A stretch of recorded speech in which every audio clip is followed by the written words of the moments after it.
உன் ஃப்ரெண்ட்ஸ் கூட ஊர் சுத்தாதன்னு சொன்னா சுத்துவியா? சொல்லு. அவனை தம்மா கூப்பிட்டானுங்க. அவன் கூப்பிட்டா நீ போவியா? போவேன். எது போவியா? போவியா? உன்ன மச்சான் ஐயோ இவனா இதில் பிளாக் பண்ணேன். இதில் பிளாக் பண்ணி இதில் பஞ்சு குத்தியானா எதிரி உன்னை அட்டாக் பண்ண மாட்டான். இதுதான் ப்ரொசீஜர். ஓகே, அப்பதான் உன்ன நீ காப்பாத்திக்க முடியும். நான் மச்சான் பண்ற அதுவா மச்சான், ஒய்ஃபை வந்து யாராச்சும் அட்டாக் பண்ண வந்தா அங்க இருந்து எப்படி தப்பிக்கிறதுன்னு கரெக்டா சொல்லி கொடுத்துங்கிறேன். நீ கொஞ்ச நேரம் வெளியே வெயிட் பண்ணு, நான் வந்துடுறேன். சரிடா மச்சான். எப்படிலாம் சமாளிக்க தகுது. நீ கண்டினியூ. நான் அடி சவுண்ட் மாரி கேக்குது மச்சான். பா என்ன கூப்பிட்டு வந்தது என் கோயிப்பு தாண்டா. பொண்ணா இது போடா. ஃப்ரெண்ட்ஸ் கூட போய் சுத்து. ஐயோ இவன் வரணுங்கிறானா, எப்படி சமாளிக்குன்னு தெரியலையே. இது கராத்தா மாரியே தெரியலையே. இது கராத்தா இல்லை, கராத்தாவுக்கும் மேலே. கல்யாணம் ஆயிடுச்சா? இல்லையே. ஆனா தெரியும். வா போலாம்.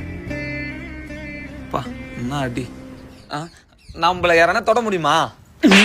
அசிங்கமா கேப்பேன். மரியாதையா வா.